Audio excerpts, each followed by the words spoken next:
Hello, this is Anuja Matthew and Lecture 6. Today I'd like to talk about, does convalescent plasma therapy work? What is plasma therapy? Plasma therapy consists of bringing to a patient in need either plasma or specific fractionated antibodies along with other immunoglobulins that can be obtained from exposed blood donors. Convalescent plasma therapy has been used for over 100 years when confronting an infectious disease. The Nobel Prize in Physiology and Medicine was awarded in 1901 to Dr. Behring, who administered sick patients with antibodies taken from guinea pigs who were immunized with diphtheria toxin. In the 1930s, doctors like Gallagher used convalescent plasma therapy effectively against measles. It's also been used to treat patients who had the Spanish flu and soldiers suffering from Korean hemorrhagic fever in the Korean War. More recently, convalescent plasma has been used to treat SARS, MERS, and Ebola virus.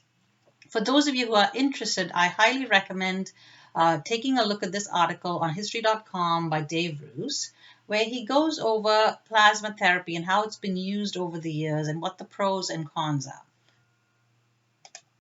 So how do you collect plasma? It's a relatively simple procedure.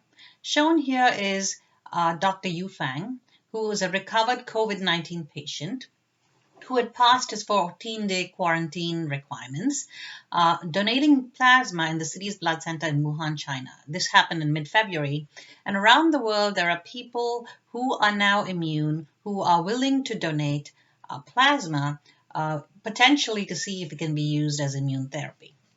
So around this country, there are several protocols being set in place so that we can collect large amounts of blood from people who are immune to COVID-19. In the next 2 to 3 slides, I'd like to talk about a study that was just published in the Journal of the American Medical Association. Here they treated 5 critically ill patients with COVID-19 using convalescent plasma. The study was performed in Shenzhen Third People's Hospital in China. People with lab-confirmed COVID-19 infection who either had respiratory failure or shock or failure of other organs requiring admission to the ICU were admitted. Where do they get the convalescent plasma from? They obtained plasma from 5 donors who were between the ages of 18 and 60. These donors had been previously infected but had been well for at least 10 days. They tested the plasma of these donors to see whether they had antibodies to SARS coronavirus 2 using an assay known as the ELISA assay. If you want some more details on what an ELISA assay is, please go back to my previous lecture where I discussed the ELISA assay and what the caveats are for having a robust assay. They used a portion of the S protein, and the S protein is the receptor binding protein of SARS coronavirus 2 in the ELISA assay. So all of the donors had titers of at least a 1 to 1,000, which means a 1 to 2,000 dilution of the plasma had a significant value that was able to bind the S protein of SARS coronavirus 2. In addition, they also tested an important function of antibodies, which is the ability to neutralize infection. So this is a very important function, and it's usually done in vitro. And all of the donors had a neutralizing titer of at least 1 to 40, which means at a 1 to 40 dilution of the plasma, these antibodies were able to prevent infection of SARS coronavirus 2 in an appropriate cell line. So each of the patients in this study received 400 mils of convalescent plasma, which is a decent amount. So these are the results of the study.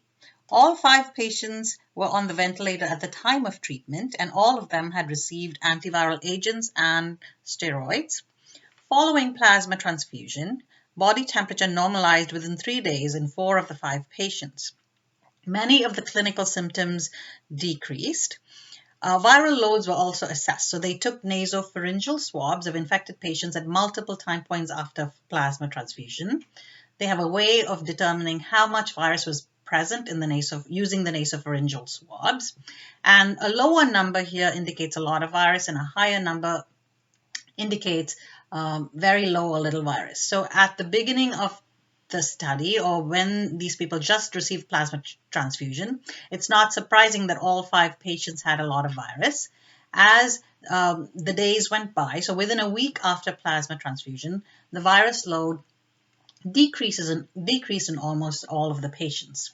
They also measured a cytokine called IL-6, and IL-6 has played an important role in participating in cytokine storms in people with severe illness from many viral infections. So they measured IL-6 levels in these patients. These levels were way above the normal range prior to transfusion.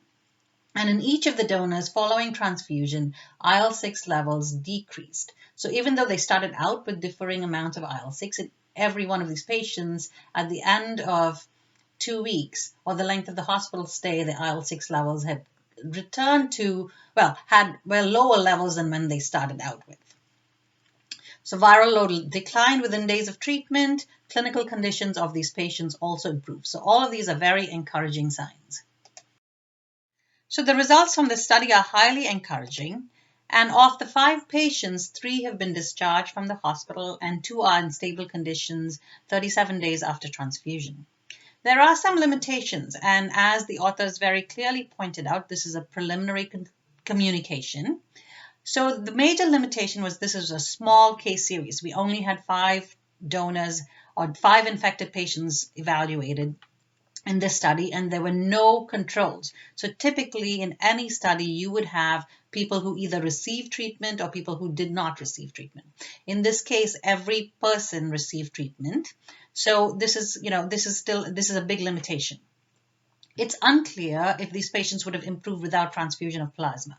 So that's, it ties into the previous point. All of these patients were also treated with multiple other agents. As I said, they were on antiviral medication.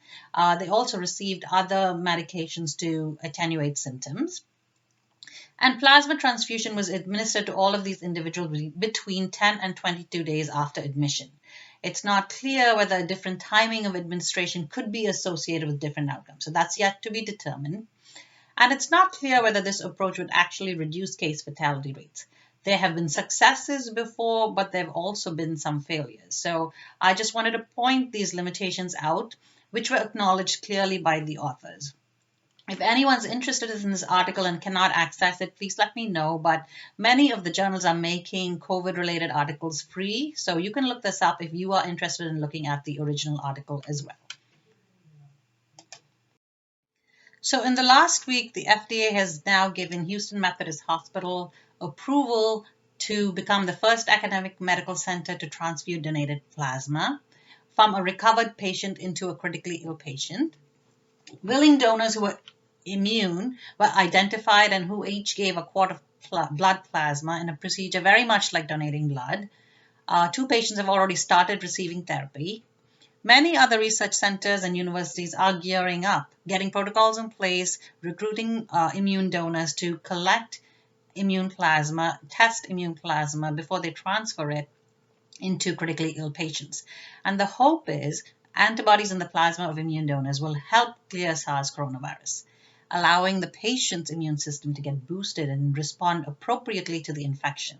So I hope this was informative. It's very exciting. As I mentioned, convalescent plasma therapy is not new. It's been tested multiple times. Larger clinical studies have to be done for us to be convinced that this form of immunotherapy is useful. The data in the paper that was just published is very encouraging, but we need to wait for larger studies to be done and papers to be published before we can make conclusions.